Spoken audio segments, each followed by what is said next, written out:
Did I miss something? Did I miss a meeting, or did he win a championship with LeBron James? Kyrie took to Twitter to respond to the speculation that was a shot at LeBron. Here's what he said.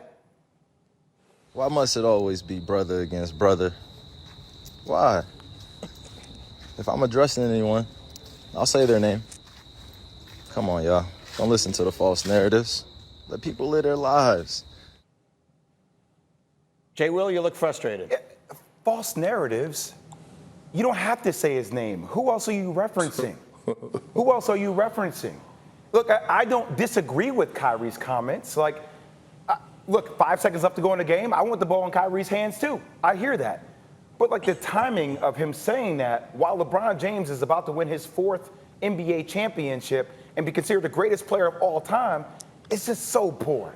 It's so poor. It's not a great reflection. That wasn't the only comment they talked about. They talked about the coaching style will be collaborative. And you don't put your head coach in a position to win when you say things like that initially. It just makes it tough all the way around. And that's my Duke brother. It kills me to be on TV talking about this all the time. I'd much rather be talking about LeBron James than talking about Kyrie Irving right now. But constantly I find myself in these type of positions. Big Perk, did you interpret that as a shot at LeBron?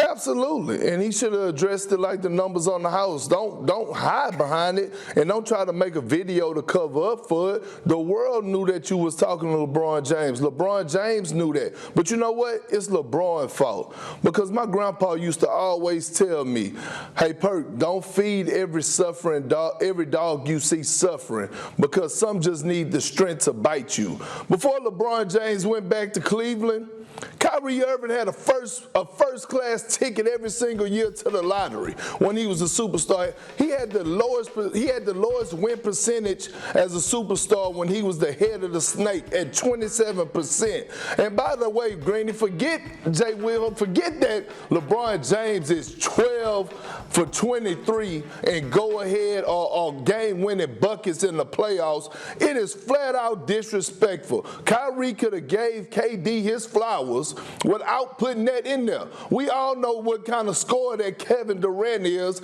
He didn't have to shoot that subliminal slug out there, but what's happening is he's over there sitting on his soapbox while LeBron James is marching to his 4th finals and possibly on the verge of winning his 4th championship.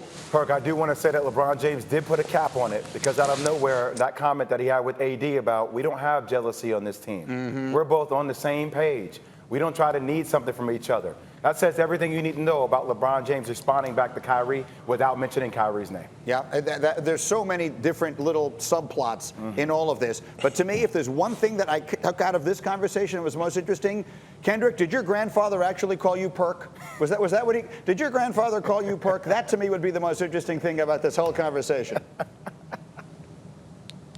Now, Greeny, actually, my grandpa called me Papa. You know, he a country person, so my name was Papa. Yeah, too country for you, Greeny and JWill, but you know, that was my old nickname growing up. I love you, Perk. You're the best.